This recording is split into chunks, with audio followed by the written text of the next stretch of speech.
the aim of these sessions is to share the details of the progress of the FIA's main campaign, which is supported by the FIA Foundation. We also wanted to present you the evidence and action taken by the FIA in leading on the global effort to combat online abuse in sport. We also wanted to brief you on the details of engagement with stakeholders, including governments, international federations, releasing for the first time the findings of the Survey of International Federations, the barometer. We wanted to witness the transformation together of the stories of appalling online and offline abuse into powerful tools that we can use to protect ourselves and protect our members. And lastly, we will discuss how the clubs, you, the members, can engage with the campaign. Unfortunately, the FIA president can't be with us today. Having faced enormous online abuse himself from day one in the office during the darkest days of his life, he has taken all the global fight against online abuse on behalf of every person in sport who may be victimized in similar situations. Raising the issue with heads of governments, with promoters, International Sports Federation, pretty much at every meeting and convention, he fostered the spirit of the unity and courage in the name of making the sport free from abuse and harassment. But we've gathered a fantastic panel here today who will update you on the different areas of their expertise. Our team is headed by the head of sport communications, Cameron Kelleher, working closely with Dr. Sean O'Connor and led by Erin Burke, the youngest member of the FIA family. Erin is on Zoom with us. She will be managing any questions that members on Zoom may have, and if you don't have a time to ask the question during the Q&A, please reach out to Erin after. Her details are on the website. Xavier Melenfer, the FIA Director of Institutional and International Relations, is supporting the President and the team in governmental relations worldwide. With online abuse prevention being on the agenda of Paris 2024, he has also connected the Federation and the French government to collaborate in that field and to deliver the first coalitions meeting in Paris in May. Professor David Hassan, a leading sports and policy researcher and FIA university figure, will be presenting for the first time the findings of the survey of those federations that were assessed. The FIA President for Sport, Anna Nordqvist, has been a passionate supporter of this campaign from day one, and it's a pleasure to have Anna here, who would share her personal story and leading us into the discussion how we can better protect her, officials, and anybody in our sport. So let us look back before we go forward. Athletes across all the major sports, organizations, brands, fans, all bear the brunt of online abuse. But it was the motorsport that is heading the global movement. Let's ask the project leader, Cameron, what triggered that and how the strategy was shaped.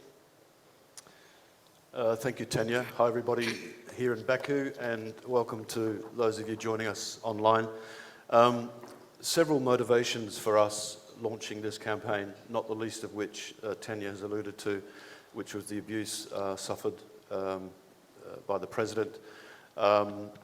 And also, I wanted to talk you through some figures to underline some of the percentages that you see on the screen, illustrating just how widespread and how global and how acute this problem is. So in the UK and the US, as it says here, 35% of people have had direct experience of online harassment, and 33% are exposed to general online abuse in their daily lives. I'm sure all of us have an experience to share in this room and online.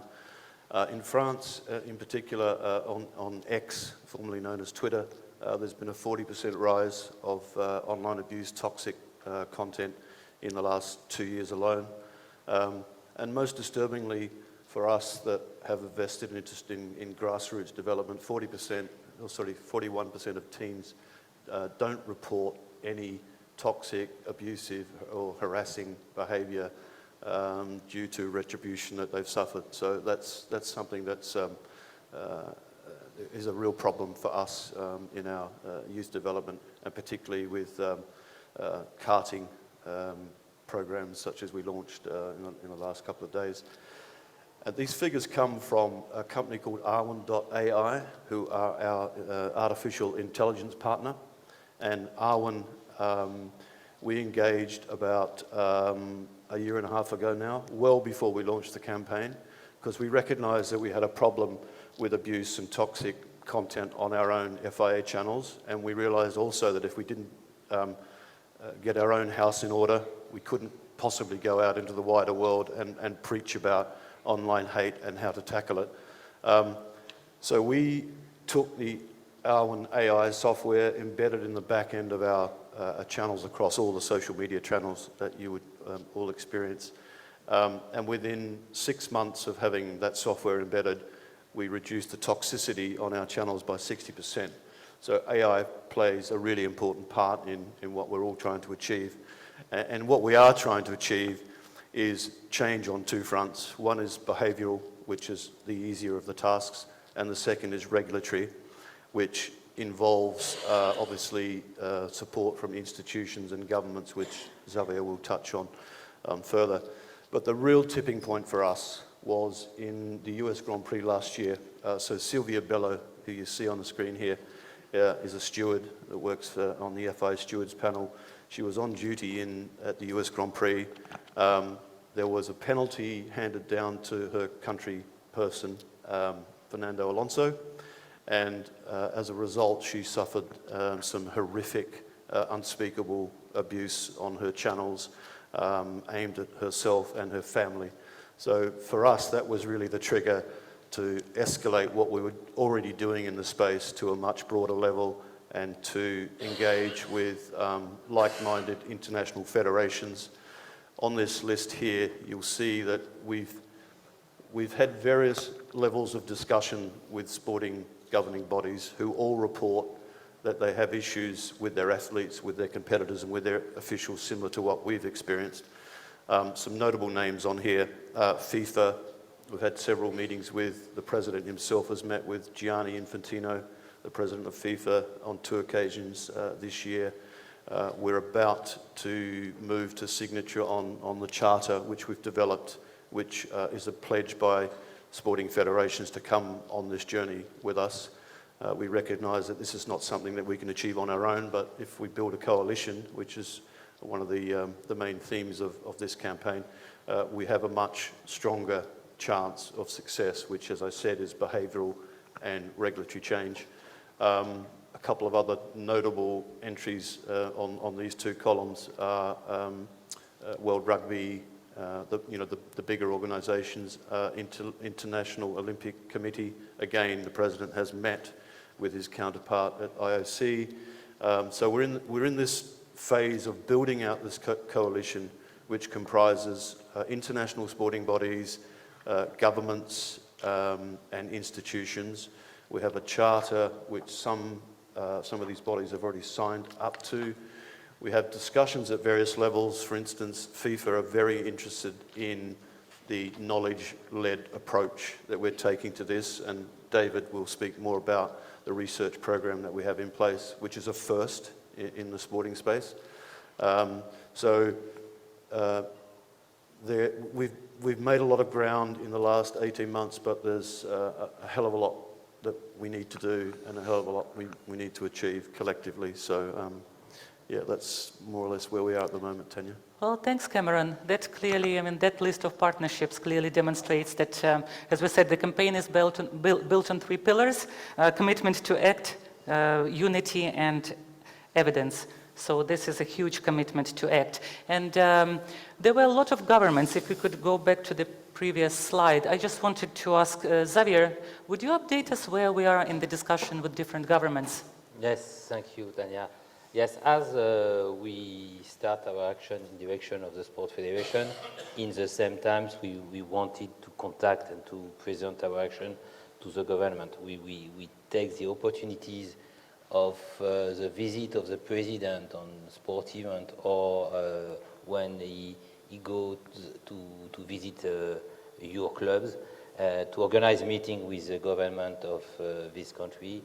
So during the FIA conference, he has met the King of Spain, he has been to Slovenia, he has been able to meet the president and the prime minister of Slovenia, same thing in Belgium during Spa Grand Prix. And at the occasion of the rally in Greece, he had also met the Greek government, and the Greek government signed the charter.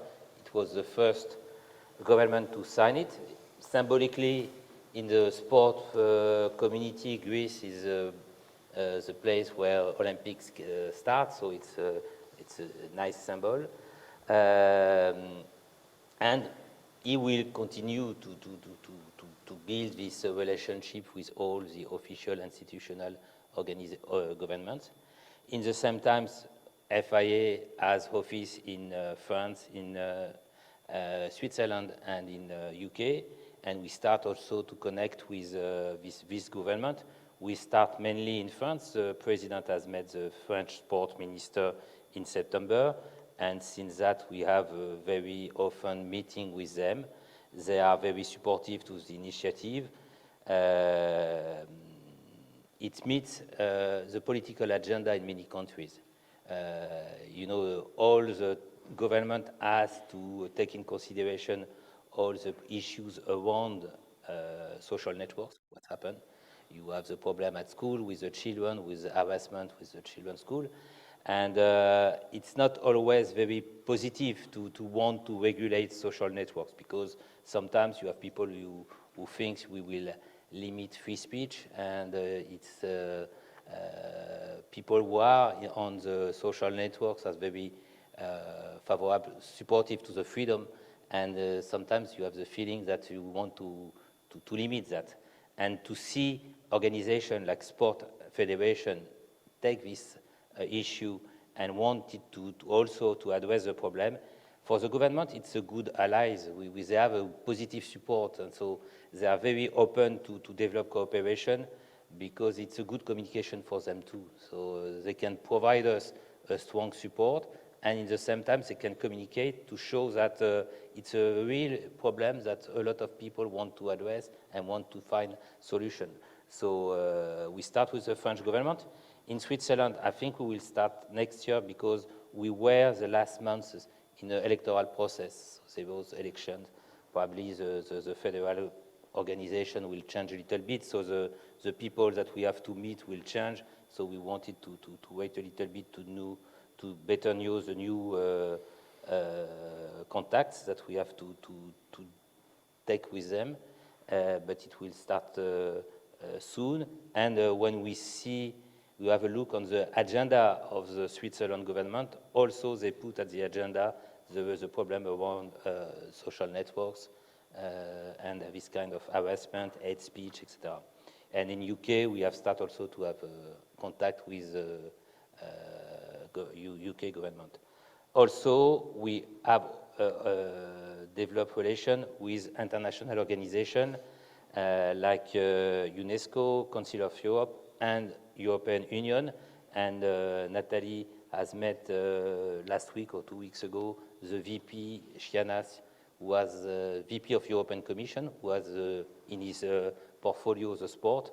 And I understand that he received very well our initiative, and it meets also the priority of the European Union. You know, one of the major actions of European Union the last year was the Digital Service Act. And the Digital Service Act is a part of the content of this new regulation is around the social network, and how we can preserve and protect the user of the social network. So I think we have a lot of opportunity to develop this kind of cooperation with organization.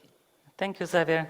Very interesting Olympic symbolism here, with the Greek governments pretty much the spiritual hosts of the Olympic Games, being the first to sign, and then the coalition's first meeting to take place in Paris just before the Olympics, as part of their effort to have a clean and safe sport.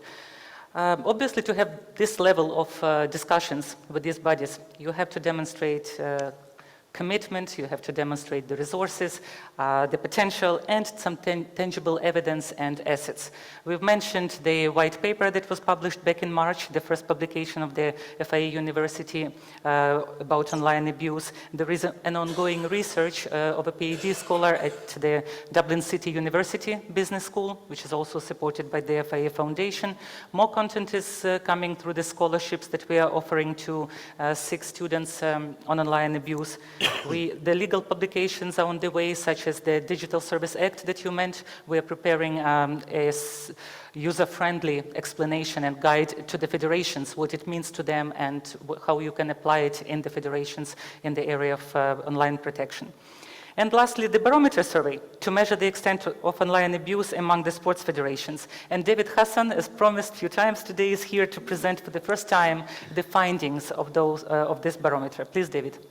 Thank you very much, Tanya. And so I only need really about 5 or 6 minutes to tell you about some preliminary findings from our barometer. And the survey barometer is really a time point, a point in time in which we're asking people who have responded to this survey, to what extent do you agree or disagree with what we have asked them? In other words, there's a sentiment, is it a strong view that you support our assertion in relation to something, or is it less so? And you'll see that in the results that I'll just demonstrate in a moment. So we hope to make it an annual barometer once every year, obviously, and we've issued this barometer to 73 federations, and we have the results of about a third of those just at this stage. And we only issued the barometer about 5 or 6 weeks ago, so that's actually quite a good response rate. It's quite detailed, and so I won't present the detail really here. It'll just be the headlines. We've at least 35 data points as part of the survey, and it'll lead to a publication in the early part of the new year. So, as I say, I won't stop at every slide in the interest of time, but I'll just draw your attention to some headline things. So we asked the people who responded to the survey, and they included many of the people that Cameron has referenced, really who were the main targets of online abuse. And perhaps you'll not be surprised to note that it was athletes or competitors, as opposed to officials or volunteers and so forth. It was athletes who over the last 12 months were at the, I suppose, at the sharp end of online abuse. We then asked them, how would you categorize the type of abuse that the people were receiving? And what's interesting about this is that we might automatically think that it has something to do with the person's race or ethnicity, or maybe it was something to do with their religious beliefs or the perceived sexual orientation. You can see those categories outlined in that slide. But in actual fact, what's really interesting is that it's not really specific to any of those things. Increasingly, the toxic nature of online abuse is actually targeted at an individual irrespective necessarily of other identity markers that they might receive. And I think that's quite an interesting finding in its own right. We then asked them, what type of abuse? How would you explain the abuse that has been targeted at people? And this term flaming, which I accept might be a new one for people in the audience, really captures threatening behavior, threatening against the individual in question, or increasingly against family members or other relatives. And so that, the federations told us, was the most commonly occurring type of abuse that they were seeing. And of course, those of us engaged with sport would be quite rightly concerned at the extent of that threatening behavior that we're seeing coming through. We then asked them a straightforward question. We said, well, in your opinion, if the level of online abuse continued as it was clearly the case now, did you think that in your sport it might lead to people withdrawing from participating altogether? And what's really interesting is that you see that nearly 9 out of 10 people who responded to the survey said yes, they had genuine concerns about that. And in fact, in other sports, you're starting to see some evidence of that. I mean, again, rugby union would cite a good example. Some of the top officials in that game withdrawing on the basis of online abuse that they received. And of course, online abuse might be dismissed in some quarters as just a cut and thrust of sport's an emotional undertaking. People get emotive, they can respond emotionally. But that's fine unless you're on the receiving end of that. If you're on the receiving end of it, that's an altogether different situation, as Anna will explain in due course. So we need to be mindful of the impact it has against the named individual or, of course, the family members. We then asked them, really, how did they think that we should try to tackle this issue? So we asked them, would it be helpful if individual athletes spoke about it, which they do? Would it be helpful if governing bodies had their own plan, which some do, many don't? Or as you can see, the overwhelming view was that really what they wanted was to be part of a coalition. They wanted to be grouped together with others who were suffering the same issues as they were suffering. And really, therefore, that's the basis of our work. It's the formation of a coalition in the way that you can see that Cameron spoke about earlier on. We also then asked them, would it be useful if we had a research base? And I should say at this stage that overwhelmingly this is a very under-researched area. We don't really know with certainty the extent of the problem. It's almost certainly under-reported. We don't properly categorize it, and so therefore, again, the view was that we should have an evidence base. So when we speak to governments and other federations and pan-national federations, that we had an evidence base to speak to them about. We could actually point to something. We then asked them which of the following statements was closest to their view. And this really got to the heart of the issue, which I think Xavier mentioned earlier, which is this idea that is there a right of privacy or anonymity within the social media setting? And to what extent then does that interface with this idea of trying to stamp out online abuse? And again, you can see overwhelmingly 2 out of 3 said that there needed to be a balance struck between a person's right to online privacy and the right for them to be detected and identified if in fact they were responsible for the types of online abuse that we're concerned about.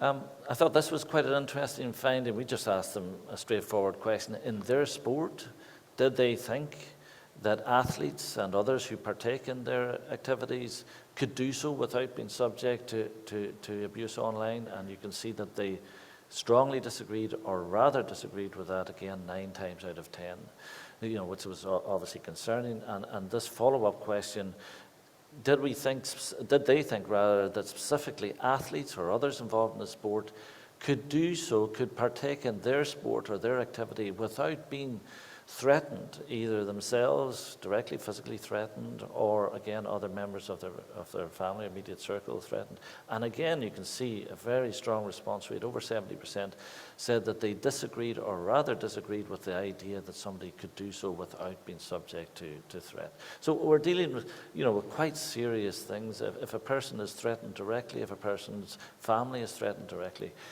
that's an altogether different matter than just, what might be referred to sort of critical feedback or, concern about how a particular event went or something. Okay, and then we asked them some questions about, well, what role did the social media companies play, or potentially what could they play in the future? And so we said, do you think that they are sufficiently or not insufficiently active in supporting the campaign? Again, you can see a very strong view. Well over 90% of people said that they could play a much stronger role than they are currently playing.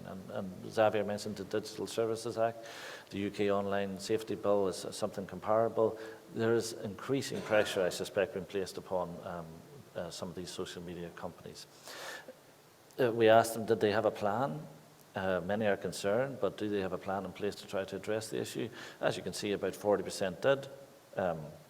A slightly lesser number did not, but I suppose hearteningly, people were developing a plan, and this is important in terms of their ability to feed into the wider coalition.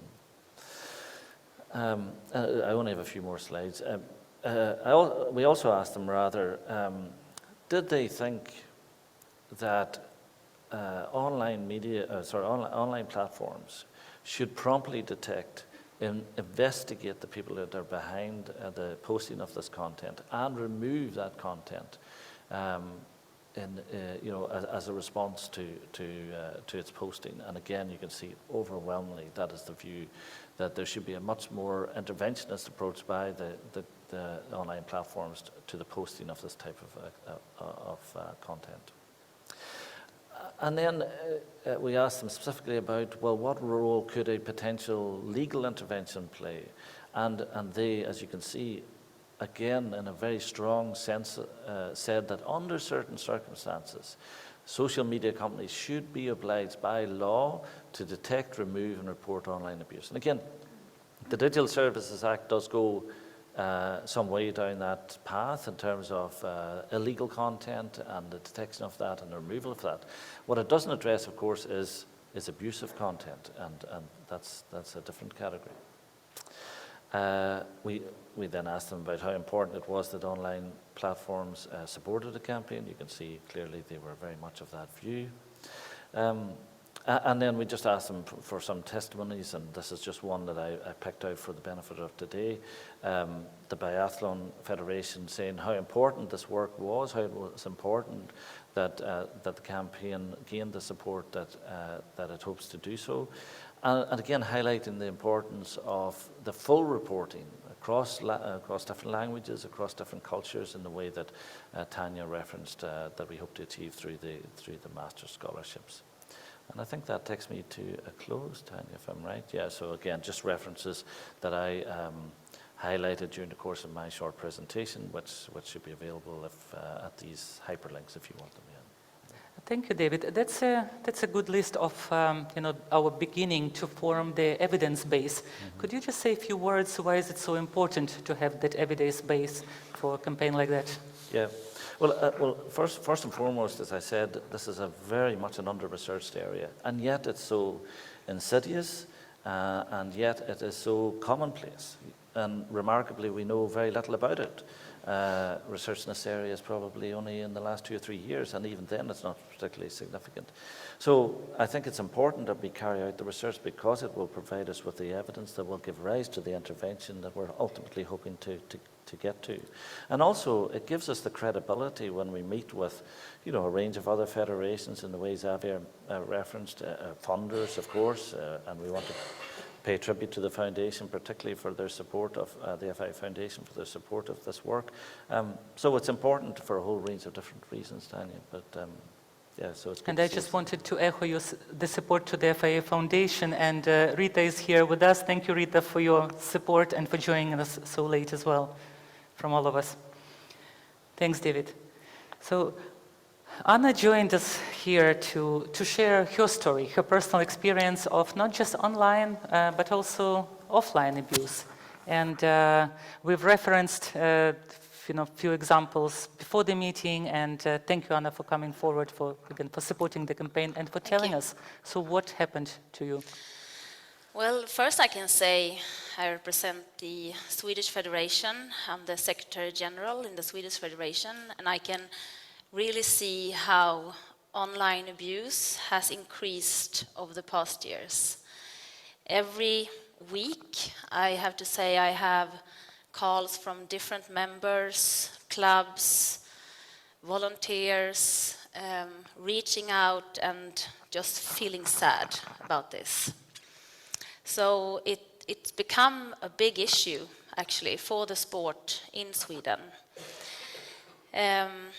What we've done over the last, I would say, 6 months, because it's been really, really crucial on those 6 months for the members, is that we have, together with His Royal Highness, Prince Carl Philip, who runs a separate program for No to Online Abuse, cooperated with him and his foundation.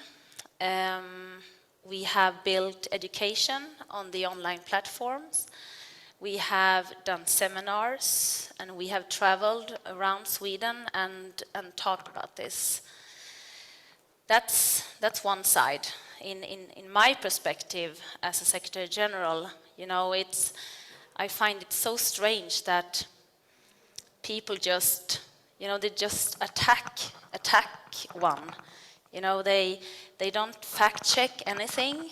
They are doing harassments or saying bad words, lying about me all the time in social media. So, and they are, they're thriving on this. They actually feel good about putting other people down. So on that part, and also for myself and the board, we have taken actions in bringing in specialists, checking different social platforms, trying to be ahead of information all the time. If we hear something, now it's something out there, you need to reflect on that, sending out a newsletter or just a social, something. So we're really trying to do what we can for both the members and for ourselves, for the commissions and for the officials and for the volunteers. So that's one thing.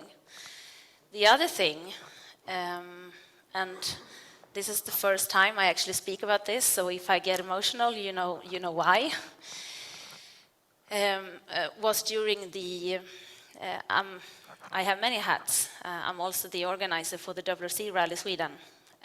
And when you do that, as you know, you are a public person. So a lot of TV interviews, a lot of media sessions and newspapers and things like that. So what happened was in the Rally Sweden last year is that I just went home one night, it was dark, and this guy came up to me and said, "You're Anna, right? You are the one that involved in Rally Sweden." And I was expecting,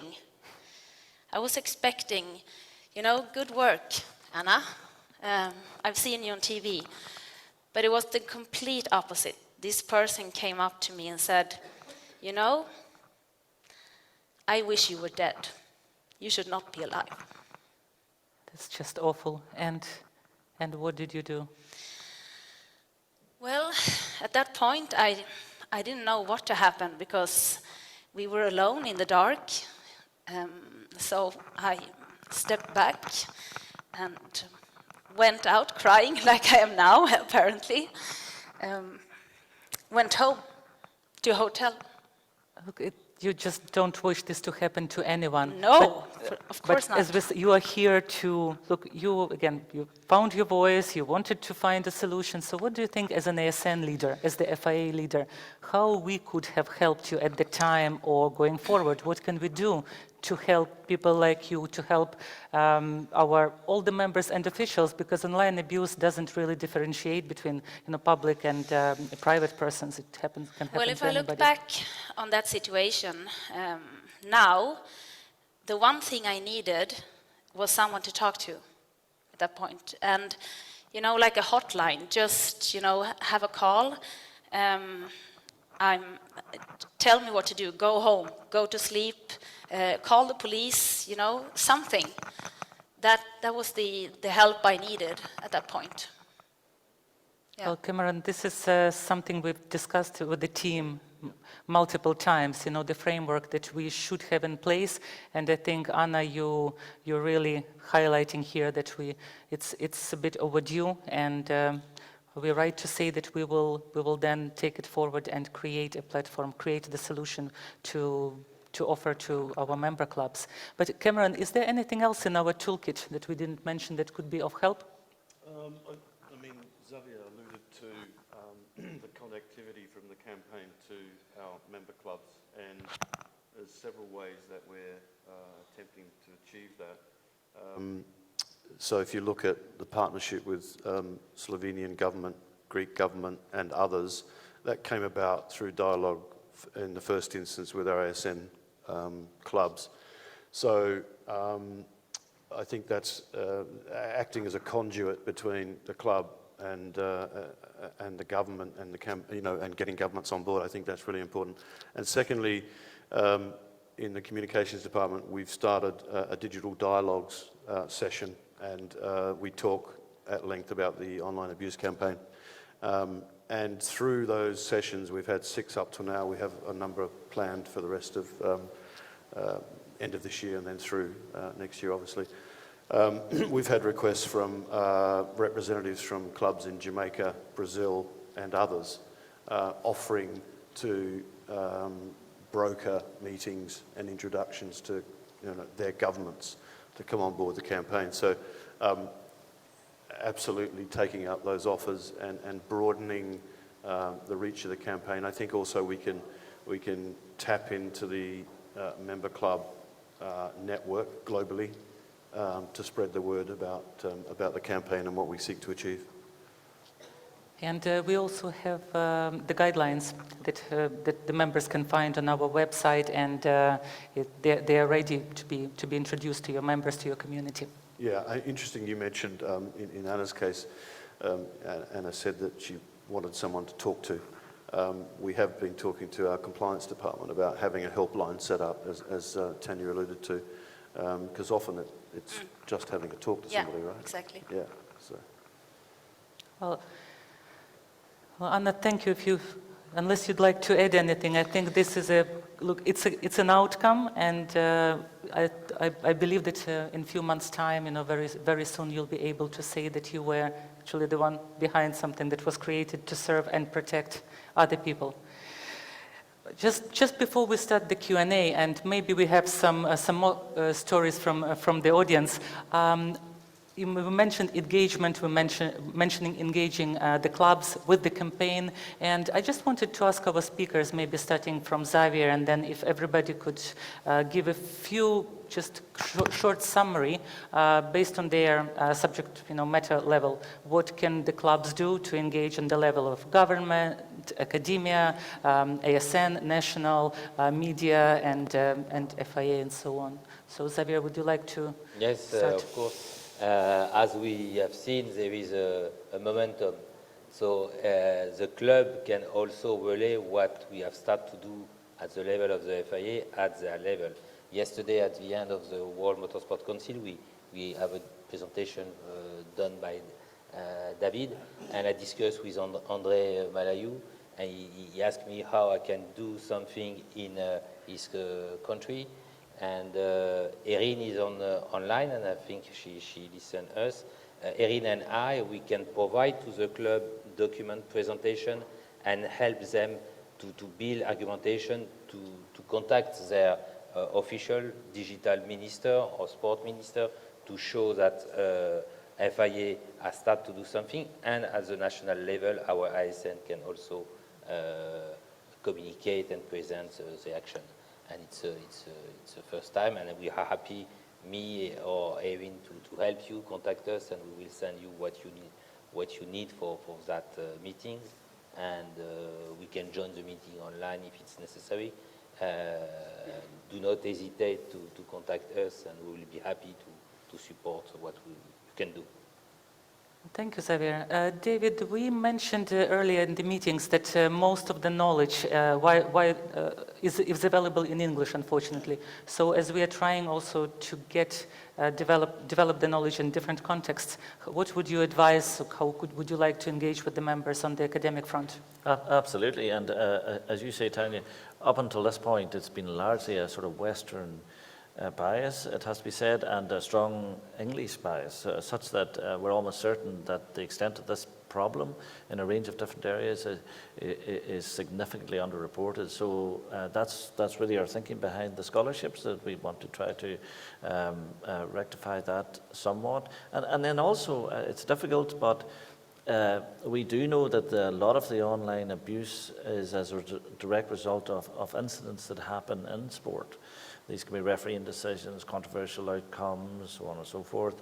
And maybe in future we can think about the social media channels that we communicate our message through, because we know disproportionately some are afflicted by this problem. So there's something around communication, there's something about responding to incidents that happen in sporting events that we can, with a high degree of certainty, know will give rise to significantly abuse then afterwards. Now, of course, it's difficult to control those. They're unpredictable by their very nature. But having a plan in place, certainly for national, international events, that recognises when something happens that it will create almost certainly a significant abuse, being able to plan ahead for that would probably help as well. Thank you. And Anna, what would you like to add about add on ASN to that. and officials? Yeah, what David is saying, we need to have like a plan forward when something happens. Some tools, Knowledge of the national legislation, I guess, because it's so different what Yeah. you can, what you Yeah, can't for do. sure. Yeah, but I also think, FIA has done a great job where we are today. You can see of all the collaborations with the different partners we have, and we can continue on with this with the ASNs also being more supportive, and together I think we will reach some very good results and be up there. Stop this. Let's hope so. Cameron? I think the other area is where the member clubs can play a role is in building out our ambassador base. Sure. So we have an ambassador program. We're not talking specifically about high-profile F1 drivers. Excuse me. We're talking about kids operating in that demographic which are most affected by online abuse. In fact, Tanya and Erin have held 2 grassroots karting workshops, and we will continue that through 2024. So it's really important to tap into that demographic to accelerate the campaign further. Yeah. So we do have some links here for you if you would like to scan the QR code as well. We have the link to member kits, some social media templates, the workshops that Cameron mentioned. We will be very happy to share the methodology and to develop it, because we've having been delivering it in Europe, in Asia, and now in the Middle East. It's a different audience, different language, different examples. So again, this is where we would greatly welcome collaboration with the clubs to develop the material that you will find applicable and useful locally. Well, thank you once again for joining us, and I'd like to offer you to ask some questions to any of our panelists, if we have any questions in the audience. We do. Please, Ronan. Okay. Thank you very much. First of all, may I say congratulations. This is an amazing initiative put together by all 5 of you there on the panel and by Erin back at base. To think that we are the first world governing body to actually lead on this is quite amazing. We should be very proud of ourselves as a federation, and a round of applause, I think, for the people who have done this.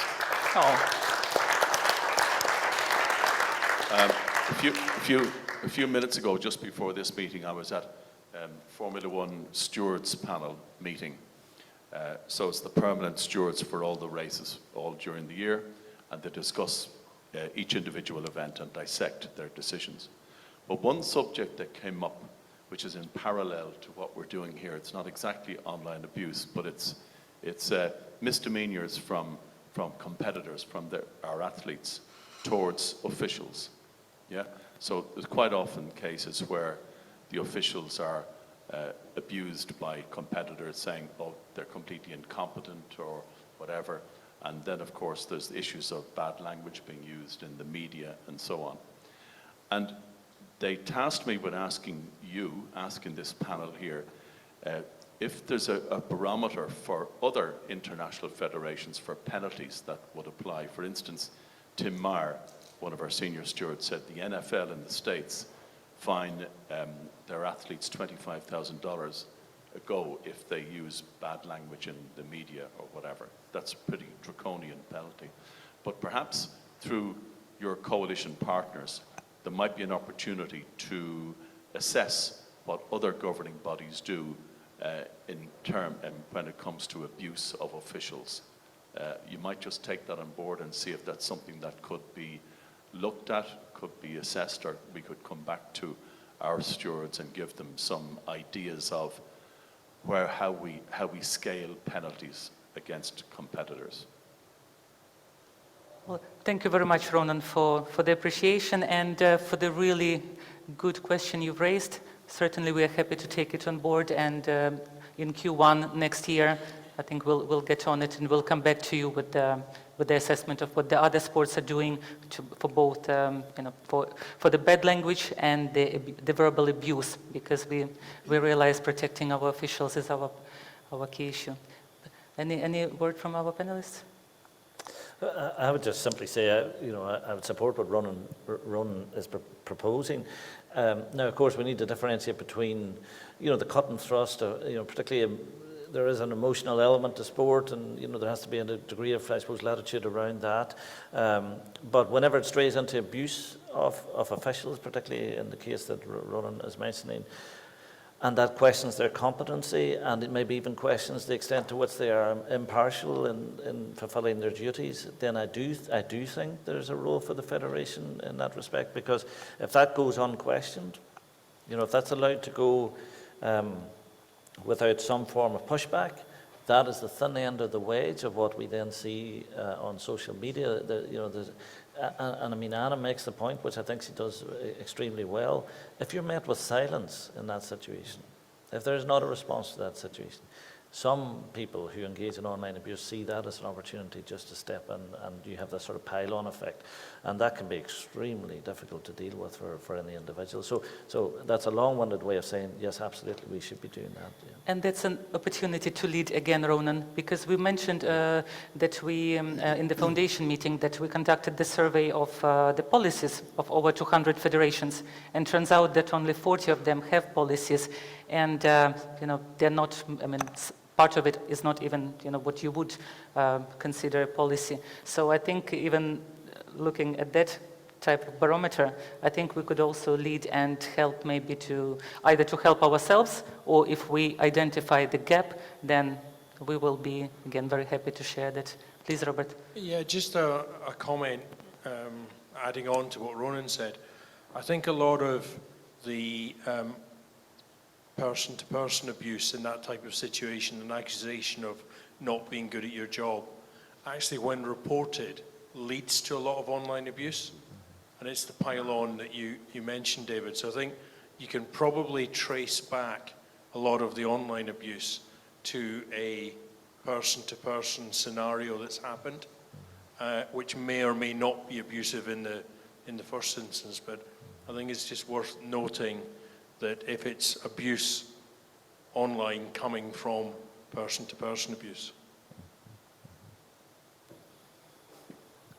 Thank you, Robert. Rodrigo? Thank you.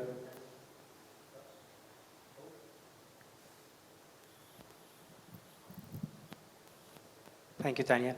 Well, first of all, Tanya, you shouldn't be dead. We need you much more alive. We need our queen, so don't take those... I know that it's difficult to hear something about us. I think that everyone in this room somehow has suffered some sort of online abuse, but I know that you're strong and you will come together a lot of times and will overcome this negative part. There is one thing that I would like to ask to Professor David. It's very simple. We had a huge time where online abuse were there and we were not making anything. Did this allow the online abuse to conquer space in the websites, on any digital platform? Or are we also guilty for letting online abuse to grow that much? And what reference shall we bring up home or take home? For example, I have suggested in a meeting that I chaired this morning that it should be the responsibility for every ASN to try to engage with local authorities, local stakeholders, to become a member of this chart, to sign the chart. Is this something that will pass the message that we are really fighting online abuse, or more active steps must be also done? And I would like also to ask the permission to Anton for him to share a story that he has gone through in his country, which I think is a successful story of how to overcome online abuse, which by merits Anton has engaged with. Thank you. Thanks, Rodrigo. And I think, Tanya, you know the answer here. But Anna, first of all, what you've gone through is hell.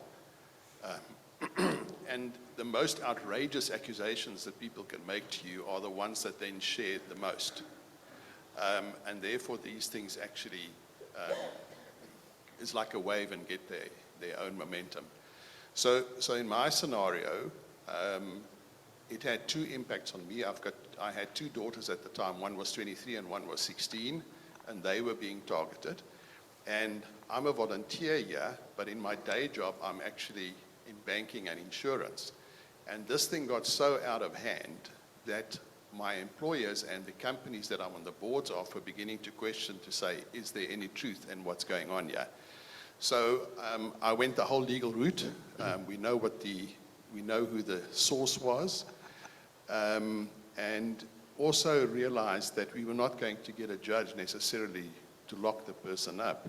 So the tactic, what we did was just to get a judge to force him to begin to publish an apology and then to retract some of the comments they were making. And they refused to do that. And then we went the route to say, okay, they're in contempt of court, and we eventually got a jail sentence to the person that started it. But it did take about 18 months and a lot of money to get to that point. Thank you, Anton. Thank you, Rodrigo, for bringing this story into that discussion. If we don't have any more questions, I would just... Please, David, we have one more. Thank you. Ronan mentioned American football and NFL, which is my second sporting love. You might guess what is my first one. And it's nearly 10 years since Colin Kaepernick took the knee. And I'm not sure we've progressed an enormous amount since then in some ways. But I was, David's nodding here, but I was a bit surprised that role models was not more important, and perhaps not more important than federations in spreading this word, because I took more notice of Lewis taking the knee, or Sebastian Vettel taking the knee, or Sebastian Vettel picking up plastic bottles at Silverstone and so on, than any federation passing rules and laws and diktats. And to me, it's a stat, so perhaps it's true, but I think it's more important that individuals take on this role. I think it's an interesting observation. It's probably a slight shortcoming in the survey. If you ask federations, do they think they're important? They're likely to say that they do think they're important, or relatively speaking. So perhaps it's just a question being posed to the federation as to the extent of their role in resolving the issue, as opposed to necessarily how they see any individual having, making a contribution. So I think that's probably where the explanation is to be found. But. Just to pick up on Anton's point about going the legal route, Robert has had discussions with World Rugby, and even though World Rugby are aligned with what we're trying to achieve and will probably sign the charter in time, they've chosen to explore legal avenues in the first instance, even though they will take learnings from our data. So there are definitely legal moves happening in this space. We're not there yet, but I'm sure that when we look to make regulatory change, that's where we'll end up.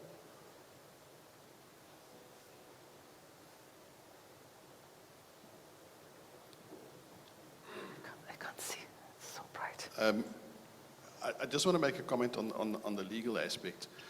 I was very surprised to see that TikTok was actually one of the people that you're discussing with. But in my opinion, this is something that needs to be taken up with Meta, the owners of Facebook and Instagram, and then to some extent with X. When we try to go the legal route, we got to start in the country where the source of this was, and then discovered that even though that Facebook and Instagram and Twitter is represented with an office in each country, there was a physical office, but there were never any employees in there. You couldn't take any legal action against them. And also that the directors of those entities were not, in one case, citizens of that country. So you got to start taking legal action against somebody in another country. So our options was to actually begin to take legal action in California from South Africa. Now that to me is something that actually should be taken up either with Meta or on a governmental level in the US. But it's what Digital Service Act will allow and oblige all the social networks to have implementation in European country, and they have to present what they have put in place to limit this kind of behaviors. They must provide a lot of data at the European level and now at the national level. And they start discussion between the regulation, the authority of regulation in each country.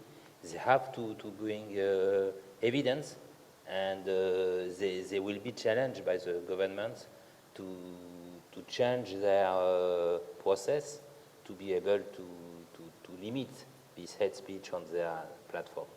And it will be easier to attack the representation of X or TikTok in Europe, from Europe, than to go to China, of course. Yeah, the discussions with TikTok have centered on us accessing data and insights that they currently have to inform our strategy. We've had 2 meetings with them. Clearly, we'd like to get them to a position where they take some responsibility for what we're all talking about here today, along with Meta.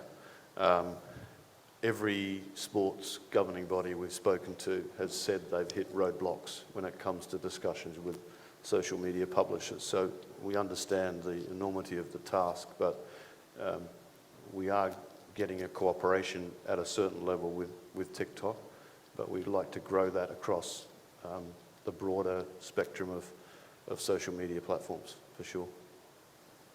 The problem is that when it is deliberate abuse, or let's say threats of terrorism, or let's say threats of physical harm, that's quite actually easy for these platforms to deal with because it is a direct threat. But when they, for example, accuse Anna of having an extramarital affair, there might be truth in there or it might not be, and therefore they won't take action against anything like that. So when you get into this half-truth scenario, that's where it becomes really, really messy. Yeah. The 2 other entry points for us that we see in stronger connection with social media publishers. One is through our partnership with AI, who have relationships with them because they need licensing to monitor channels and embed software. And the second is through DC University, who's our lead education partner, who also have relationships with those publishers currently, and access to data and insights as well.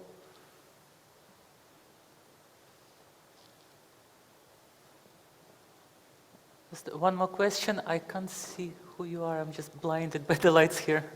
I would just like to add that we shouldn't forget the numbers what AI offered to you. So there is a big potential, obviously. I'm sure that those people who are not, who fit themselves with the hate speech are not so smart at AI. So there is a potential. But if I could add to this what you already said, but AI is also something what exactly those companies also use, so TikTok, Platform X. And so, as we know, we should force them that they use all the potential of AI in that area, because data what you show us are really promising. So there is probably one point where we should go. It's not solving all the problems, but on the digital landscape there is obviously potential. Yeah, I should just add our AI relationship goes across 3 different pillars. One is moderation, monitoring, detection, and blocking. So we have a kind of dark list, if you like, of repeat offenders, and we've, as I said before, in 6 months we removed 60% of the toxicity across all of our channels, and our dark list grew considerably, and you know, with repeat offenders who we no longer see on our channels. And Cameron, how did our following grow? Because AI also promises that channels where people feel safe actually drive traffic, because nobody wants to be subjected to abuse, and people leave if your channels are not monitored. Yeah, it's true. The data from Arwen suggested to us that I think it was 60% Yeah. of advertisers on social media channels were dissuaded from repeat advertising due to drop-off in engagement, which was attributed to social media abuse. So, yeah, it's been a significant impact on the marketing and advertising industry. Secondly, in our case, we started to tailor our content as well to make it less text, more rich, more engaging. So you'll see across FA channels today, you will see a lot more visually appealing content, a lot more video, a lot more images, less text. It seems that text really invites the type of abuse we've been talking about here today.